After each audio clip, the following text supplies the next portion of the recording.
আসসালামু আলাইকুম, সবাইকে স্বাগত বিডি টাইমসের। বর্তমান ইরান ইসরায়েল যুক্তরাষ্ট্রের যুদ্ধ চলে গেছে এক ভিন্ন লেভেলে। এই যুদ্ধ নিয়ে সব পক্ষই এখন এক ধরনের আতঙ্ক নিয়ে যুদ্ধ চালিয়ে যাচ্ছে। আর সেই আতঙ্কের নাম হলো ইরানের 442 কেজি 60 মাত্রার বিশুদ্ধ ইউরেনিয়াম। ইরান শুরু করে দিয়েছে তাদের 442 কেজি বিশুদ্ধ ইউরেনিয়ামের কাজ। ইসরায়েল বলছে এই যুদ্ধের ফিনিশিং হবে ইরানের কাছে থাকা 442 কেজি বিশুদ্ধ ইউরেনিয়ামের বিস্ফোরণে। ইরানের এই 60 মাত্রার 442 কেজি ইউরেনিয়াম এখন কোথায়? এই ইউরেনিয়ামের মাধ্যমে ইরান কি করতে পারবে? এ সমস্ত ইউরেনিয়াম দিয়ে বোমা বানাতে ইরানের কত সময় লাগবে? এর প্রেক্ষাপটে যুক্তরাষ্ট্র এবং ইসরায়েল কি ব্যবস্থা নেবে? এ প্রতিটি বিষয় নিয়ে A to Z আলোচনা করব আজকের এই ভিডিওতে। আশা করি ভিডিওটি শেষ পর্যন্ত দেখবেন। আর হ্যাঁ, প্রিয় দর্শক, আমরা ফিলিস্তিনিদের পক্ষে কথা বলার কারণে ইউটিউব আমাদের আগের দুটি চ্যানেলই বন্ধ করে দিয়েছে। তাই আমরা সম্পূর্ণ একটি নতুন চ্যানেল নিয়ে কাজ শুরু করেছি। দয়া করে আমাদের নতুন চ্যানেলটি সাবস্ক্রাইব করে দিন।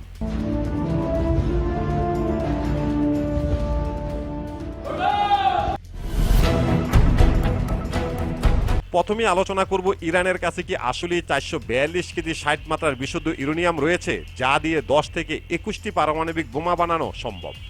এর উত্তর হবে হ্যাঁ, এটা প্রমাণিত। ইরানের কাছে 60 মাত্রার 442 কেজি বিশুদ্ধ ইউরেনিয়াম রয়েছে। 2025 সালের জুনে যুক্তরাষ্ট্র ইসরায়েল ইরান যুদ্ধের আগ পর্যন্ত এই ইউরেনিয়াম তদারকি এবং নিরাপত্তা দিত জাতিসংঘের নিরাপত্তা পরিষদ।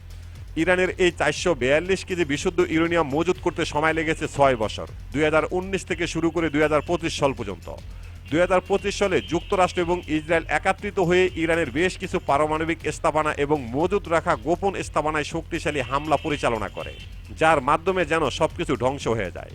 শুরুর দিকে মার্কিন প্রেসিডেন্ট ডোনাল্ড ট্রাম্প এবং ইসরায়েলের পক্ষ থেকে ঘোষণা দেওয়া হয়েছিল ইরানের হাতে মজুত থাকা বিশুদ্ধ ইউরেনিয়ামগুলো ধ্বংস হয়ে গেছে, কিন্তু পরে জানা যায় 442 কেজি বিশুদ্ধ ইউরেনিয়াম ইরানের কাছে সম্পূর্ণ নিরাপদ আছে।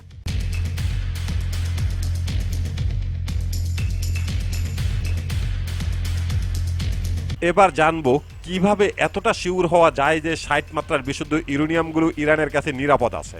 ইরানের কাছে যে 442 কেজির 60 মাত্রার বিশুদ্ধ ইউরেনিয়াম মজুদ রয়েছে, এর মধ্য থেকে যদি 1 কেজি ইউরেনিয়ামও ধ্বংস হতো তাহলে সবাই খুব ভালো মতো জানতে পারত। এর কারণ হলো পারমাণবিক বোমা তৈরি করার ইউরেনিয়ামের এত তেজস্ক্রিয়া রয়েছে যে যদি 1 কেজি ইউরেনিয়াম একটি অঞ্চলে ধ্বংস হয় তাহলে পুরো অঞ্চলটি দূষিত হয়ে যাবে।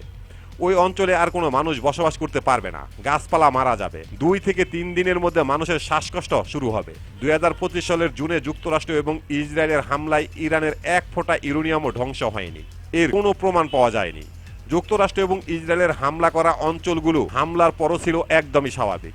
এর পরপরই জাতিসংঘের পারমাণবিক সংস্থার পক্ষ থেকে দাবি করা হয়েছে ইরানের কাছে 442 কেজি 60 মাত্রার বিশুদ্ধ ইউরেনিয়াম সম্পূর্ণভাবে অক্ষত রয়েছে, 1 ফোঁটা ইউরেনিয়ামও ধ্বংস হয়নি। Iran has not been as forthcoming as they should be. Iran has on occasion not given the necessary answers. এবার জানবো কিভাবে বোঝা যায় যে ইরান তাদের 60 মাত্রার 442 কেজি বিশুদ্ধ ইউরেনিয়ামের কাজ শুরু করে দিয়েছে। এর পিছনে দুটি কারণ রয়েছে। প্রথম কারণ হলো ইরানের সর্বোচ্চ ধর্মীয় নেতা আয়াতুল্লাহ আলী খামেনি জীবিত থাকা অবস্থায় পারমাণবিক বোমা তৈরির উপরে ফতোয়া জারি করে রেখেছিল। তিনি বলেছিল ইসলামে এরকম বিধ্বংসী অস্ত্র তৈরি করা হারাম। যতদিন আমি বেঁচে থাকবো ততদিন ইরান এমন বিধ্বংসী পারমাণবিক বোমা তৈরি করতে পারবে না। ইরানের সর্বোচ্চ ধর্মীয় নেতা নিহত হওয়ার পর ইরানের কাছে আর কোনো বাধা রইল না। দ্বিতীয় ব্যাপারটা হলো পুরো পৃথিবী সহ ইরান এখন খুব ভালো মতো বুঝতে পেরেছে পারমাণবিক বোমা ছাড়া কোনো দেশেরই নিরাপত্তা নেই। আজও ইতিহাস সাক্ষ্য দিচ্ছে যুক্তরাষ্ট্র এমন কোনো দেশের উপরে হামলা চালায়নি যাদের হাতে পারমাণবিক বোমা রয়েছে। তাই ইরান নিজ দেশের নিরাপত্তা নিশ্চিত করতে হলে পারমাণবিক বোমা ছাড়া আর কোনো বিকল্প নেই। এর চেয়ে বড় ব্যাপার হলো ইরানের বর্তমান সর্বোচ্চ নেতা খুবই কঠোরপন্থী।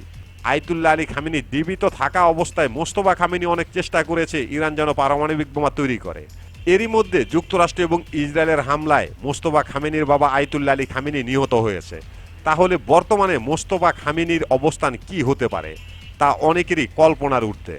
امنی از ناحیه بیرون مرزها متوجه کشور نخواهد بود. این گزارش بازدید فرمانده نیروی هوافضای سپاه از یکی از বর্তমানে ইরানের এই 442 কেজি বিশুদ্ধ ইউরেনিয়াম নিয়ে সবচেয়ে বেশি আতঙ্কে রয়েছে ইসরায়েল। ইসরায়েলের সামরিক বাহিনীর প্রধান সহ অসংখ্য পরিমাণ কর্মকর্তারা ইতিমধ্যে বিবৃতি দিতে শুরু করেছে। ইসরায়েলের সামরিক বাহিনীর সাবেক সেনাপ্রধান দাবি করেছে যুক্তরাষ্ট্র এখন ইরানের সাথে একটি চুক্তি করা দরকার, যেটা ইসরায়েল সহ এই অঞ্চলের দেশগুলোকে নিরাপত্তা দেবে ইরানের হাত থেকে। ইসরায়েলের এই সেনাপ্রধান যুক্তরাষ্ট্রের কাছে জোরালো দাবি করেছে যেন ইরানের শাসন ব্যবস্থায় যারা থাকবে তাদের কাছে সম্পূর্ণভাবে নিশ্চিত হতে হবে যে ইরান পারমাণবিক বোমার কাজ সম্পূর্ণ করবে না। এর মাধ্যমে ইরানের সাথে একটি যুদ্ধবিরতি চুক্তি করা যুক্তরাষ্ট্র এবং ইসরায়েলের জন্য খুবই গুরুত্বপূর্ণ। যদি এমনটা না হয়, যুদ্ধটা আরও দীর্ঘ হয়, তাহলে ইরানের হাতে থাকা এই 442 কেজি বিশুদ্ধ ইউরেনিয়াম ইসরায়েলের ভাগ্য সম্পূর্ণভাবে বদলে দিবে। যুদ্ধের পরিস্থিতি সম্পূর্ণভাবে পাল্টে দিবে। ইসরায়েলের অস্তিত্ব শেষ হয়ে যেতে পারে। আন্তর্জাতিক পারমাণবিক শক্তি সংস্থার প্রধান দাবি করেছে ইরানের হাতে থাকা 442 কেজি বিশুদ্ধ ইউরেনিয়াম উদ্ধার করা যুক্তরাষ্ট্র এবং ইসরায়েলের পক্ষে সম্ভব নয়। তাছাড়া এই সমস্ত ইউরেনিয়ামগুলো ইরান কয়েকটি ভাগে বিভক্ত করে বিভিন্ন জায়গায় কাজ শুরু করেছে। তাই যুক্তরাষ্ট্রের উচিত হবে খুব দ্রুত ইরানের বর্তমান সরকারের সাথে একটি আলোচনার মাধ্যমে তাদের কার্যক্রম বন্ধ করা। Places that were not supposed to be hosting any nuclear activity. So what we have been struggling in our এবার আলোচনা করব মূল বিষয়ের উপর। সেটা হলো কোথায় ইরানের 442 কেজি বিশুদ্ধ ইউরেনিয়াম, ইরান কি করছে। রাশিয়ার সামরিক বাহিনীর কমান্ডার দাবি করেছে ইরান দীর্ঘ 20 বছর যাবৎ মাটির অনেক গভীরে বেশ কয়েকটি সুরক্ষিত শহর তৈরি করেছে। ইসরায়েল এবং যুক্তরাষ্ট্রের বাংকার বাস্টার বোমার ক্ষমতা কতটুকু তা জেনে ইরান তাদের সুরক্ষিত এসব বাংকার তৈরি করেছে। ইরানের অনেক মাটির গভীরে যেমন কিছু বাংকার রয়েছে যেগুলো পৃথিবীর সবচেয়ে শক্তিশালী পারমাণবিক বোমার থেকেও সুরক্ষিত থাকবে। ইরান এই সমস্ত বাংকারগুলো তৈরি করেছে তাদের শক্তিশালী অস্ত্রগুলো মজুদ রাখার জন্য। আর এমন কয়েকটি সুরক্ষিত বাংকারে ইরান ইতিমধ্যে শুরু করে দিয়েছে তাদের পারমাণবিক বোমার কার্যক্রম। ইসরায়েল, যুক্তরাষ্ট্র এবং পারমাণবিক শক্তি সংস্থার প্রধানরা যতই বলুক না কেন যে ইরান 2 থেকে 4 সপ্তাহের মধ্যে পারমাণবিক বোমা তৈরি করে ফেলবে, আসলে ব্যাপারটা এতটাও সহজ নয়। পারমাণবিক বোমা তৈরি করার সমস্ত উপকরণ তৈরি থাকার পরেও একটি বোমা সম্পূর্ণ প্রস্তুত করতে অন্তত 2 থেকে 4 মাস সময় লাগে। সেই বোমা কি পরিমাণ ধ্বংস করতে পারবে, এই বোমা কোন মিসাইল কিংবা কোন ফাইটার জেটের মাধ্যমে অথবা কোন সাবমেরিনে ব্যবহার করা হবে, এই সব কিছু নির্ধারিত করতে হবে। এরপর বোমার পরীক্ষা সম্পূর্ণ করতে হবে। পরীক্ষা সফল হলে তারপর একটি দেশ পারমাণবিক শক্তিশালী দেশে পরিণত হয়।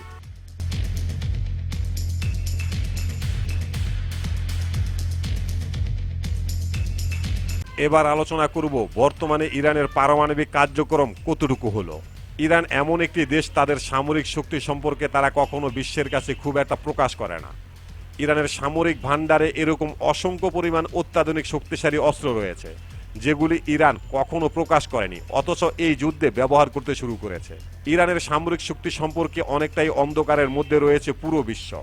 ইতিমধ্যে ইসরায়েলের প্রধানমন্ত্রী ঘোষণা দিয়েছে ইরানের কাছে পারমাণবিক বোমা রয়েছে। এখন ইসরায়েলকে ইরানের পারমাণবিক বোমার বিরুদ্ধেও লড়াই করতে হবে, যদিও এর কোনো সত্যতা পাওয়া যায়নি। এরই মধ্যে অসংখ্যবার অনেক মিডিয়াতে এসেছে যে ইরান পারমাণবিক বোমার পরীক্ষা চালিয়েছে। ইরানে ছোটোখাটো কোনো ভূমিকম্প হলেও পুরো পৃথিবী আতঙ্কে থাকে, মনে হয় ইরান পারমাণবিক বোমার পরীক্ষা সম্পূর্ণ করে ফেলেছে। কারণ ইরানের পারমাণবিক বোমা কিংবা সামরিক অস্ত্রের তথ্য পুরো পৃথিবীর কাছে অন্ধকার। তবে বর্তমান পরিস্থিতি বিবেচনা করলে মনে হয় ইরানের কাছে যদি পারমাণবিক বোমা নাও থেকে থাকে, ইরান বর্তমানে পারমাণবিক বোমার কাজ চালিয়ে যাচ্ছে। যে কোনো সময় যে কোনো মুহূর্তে শোনা যাবে ইরান তাদের পারমাণবিক বোমার পরীক্ষা চালিয়েছে। কারণ ইরানের বর্তমান সর্বোচ্চ নেতা মোস্তফা খামেনি খুবই কঠোরপন্থী এবং বাবা হত্যার আগুনে জ্বলছে।